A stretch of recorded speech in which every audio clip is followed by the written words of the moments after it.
देखिए सवाल नंबर 10 में हमसे पूछा है लाभ प्रतिशत या हानि प्रतिशत। सबसे पिछले जो सवाल है उसमें हमने आप लोगों को बताया है कि अगर लाभ निकालना है तो क्या हमेशा विक्रय मूल्य क्या होना चाहिए, ज्यादा, और हानि निकलेगी तो क्या होगा, विक्रय मूल्य हमेशा कम।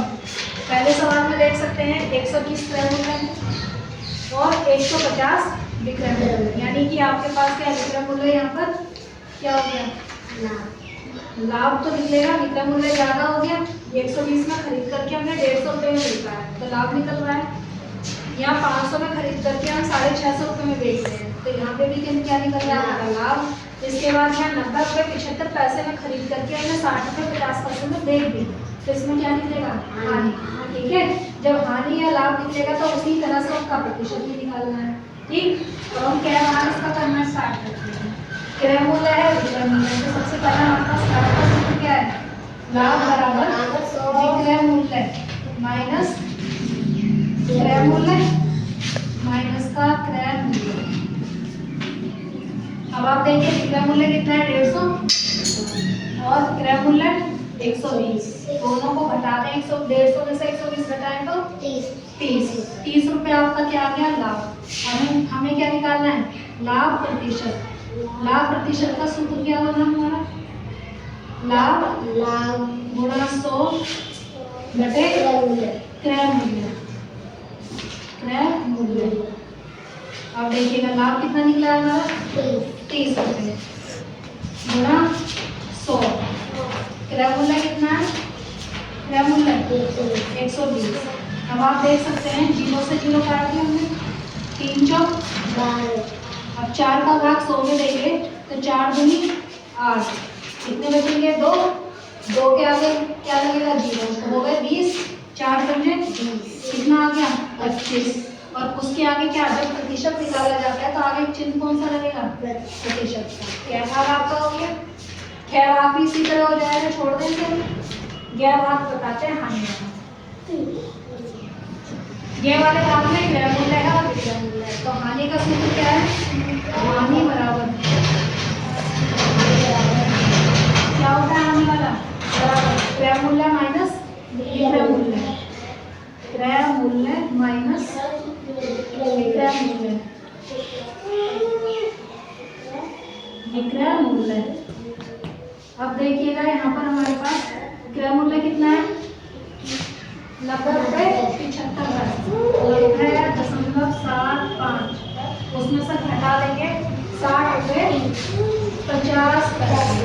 घटाना तो आता है हम आपको या नहीं आता है, तो एक बार हम इसे अच्छे से इस तरह से लिखते हैं 90.75, नीचे कितना है 60.50, घटाइए 5 में से 5, 7 में से 5 गया 2, 0 में से 0, 9 में से 6 गया 1, कितना आ गया 30 रुपये 25 पैसे, यानी 30.25।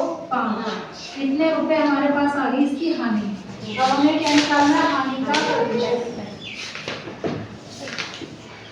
हानि प्रतिशत, हानि प्रतिशत, इसका भी सूत्र बताएं क्या होगा, हानि गुणा 100 बटे क्रय मूल्य।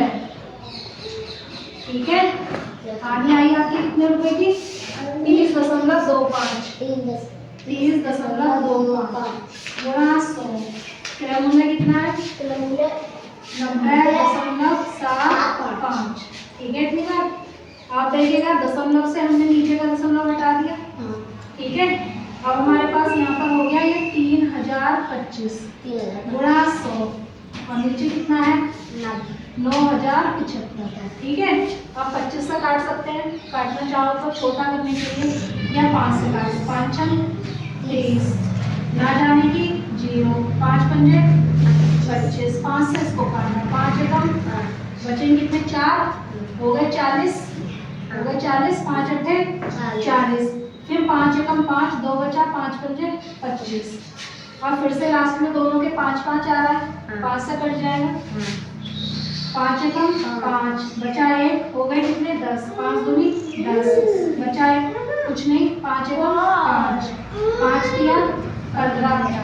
बचेंगे 3 हो गए 31, 5 6 30, बचा 1, 5 दिया 15।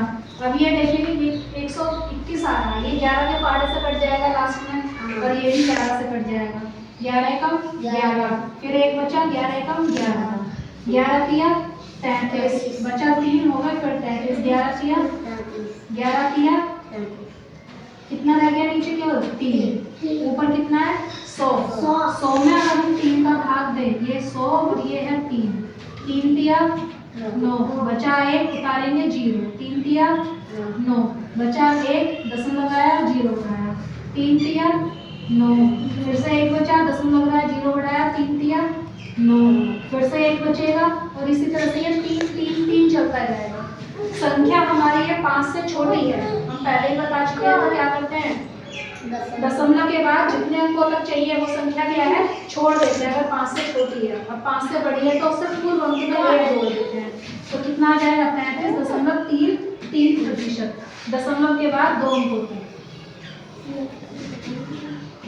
कितना आएगा 33.33%, ठीक है। और ये आपका आ गया हानि प्रतिशत, समझ गए, ठीक है। हानि प्रतिशत बराबर